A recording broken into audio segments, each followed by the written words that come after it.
மாண்புமிகு முதலமைச்சர் விஜய் அவர்கள் தன்னுடைய பதவியேற்பு விழாவில் மிகப்பெரிய அளவில் வறுமையில் வளர்ந்த மாதிரியாக சொல்லியிருக்காரு. அதெல்லாம் சுத்த பொய் அப்படின்னு இப்போ பரபரப்பை கிளப்பி இருக்காரு முதல்வர் விஜய் அவர்களினுடைய ஸ்கூல்மேட். அப்படி என்ன சொல்லியிருக்காருன்றதை வீடியோக்குள்ள போய் பார்த்து தெரிஞ்சுக்கலாம். அப்போது அவர் பார்த்தீங்கன்னா வறுமையில் வளர்ந்தவர் கிடையாதா அப்படின்னு எல்லோருமே கேட்க ஆரம்பிச்சிட்டாங்க.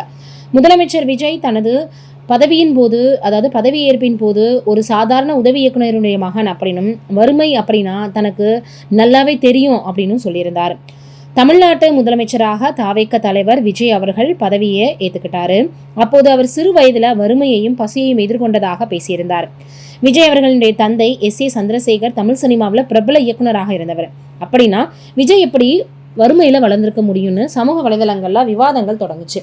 விஜயுடன் பள்ளியில் படித்த அவரது நண்பர் ஒருவர் இது குறித்து தனது சமூக வலைதள பக்கத்தில் பதிவிட்டிருக்காரு. அதுதான் இப்போ வைரலாக பரவி வந்துட்டு இருக்கு.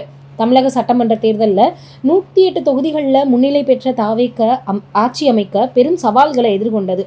இடதுசாரி கட்சிகள் மற்றும் விசிகாவினுடைய ஆதரவோடு மே 10 முதல்வராக பதவியேற்றார் தாவேக தலைவர் விஜய் அவர்கள்.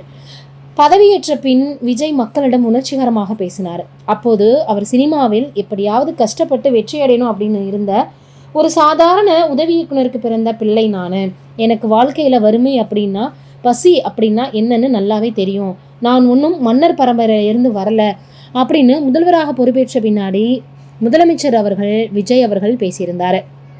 விஜய் அவர்களோட 3வது வகுப்பில் படித்த மனு ஜோசப் என்கிற ஒருத்தர் தன்னுடைய சமூக வலைதள பக்கத்தில் இந்த கருத்தை பதிவிட்டிருக்கார். அதில் அவர் தமிழக முதல்வராக பணியேற்ற பிறகு தனது முதல் உரையில் விஜய் அவர்கள் தான் வறுமையில் வளர்ந்ததாகவும் பசி அப்படின்னா என்னன்னு கூட தனக்கு தெரியும்னு சொல்லியிருந்தார்.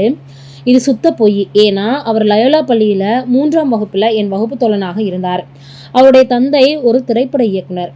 அவர் தன் மகனை திரைப்படத்துறைக்கு தயார்படுத்தினார். பெரும்பாலான திரைப்பட இயக்குநர்களைப் போலவே அவருடைய தந்தைக்கும் பொருளாதார நெருக்கடி காலங்கள் இருந்திருக்கலாம். ஆனால் அது தமிழ் தரத்திலான வறுமைக்கு சமமானது கிடையாது.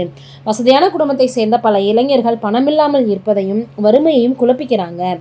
இரண்டுமே மிகவும் வெவ்வேறான விஷயங்கள் அப்படின்னு இப்போ அவர் சொல்லியிருக்கிறாரு. இந்த பதிவை பார்த்துட்டு என்னடா இது இப்படியெல்லாம் சொல்லியிருக்காங்களே அப்படின்னு எல்லோருமே சொல்ல ஆரம்பிச்சிட்டாங்க. உண்மையிலேயே அவர் தன்னுடைய கஷ்டமான காலங்களில் பசி அப்படின்னா என்னன்னு தெரியும். பணம் இல்லை அப்படின்னாலே அது வறுமை தானே. அது எப்படி பார்த்தீங்கன்னா வறுமையில் கூட பணக்காரங்களாக இருந்தால் அவங்களுக்கு வேற ஒரு வறுமை இருக்கும். பணம் இல்லாமல் இருக்கிற ரொம்ப ஏழைங்களாக இருந்தால் அவங்களுக்கு வரக்கூடிய ஒரு வறுமை அப்படின்னு ஏதாவது இருக்குதா என்ன அப்படின்னு இப்போ அவர் சொன்னதை பார்த்துட்டு எல்லோருமே பார்த்தீங்கன்னா கேட்க ஆரம்பிச்சிட்டாங்க. உண்மையிலேயே முதலமைச்சர் அவர்கள் எனக்கும் வறுமையை பற்றி தெரியும், தமிழக மக்களை வறுமை இல்லாமல் நான் கொண்டு வருவேன்ற அர்த்தத்தில் தான் சொன்னாரே தவிர அவரை பெருமைப்படுத்தணுன்றதுக்காக இதை சொல்ல கிடையாது அப்படின்னு இப்போ எல்லாருமே அவருடைய தோழர் போட்ட அந்த ஒரு பதிவுக்கு பதிலடி கொடுத்து வந்துட்டுருக்காங்க. நீங்கள் என்ன நினைக்கிறீங்கன்னு கமெண்ட்டில் சொல்லுங்கள்.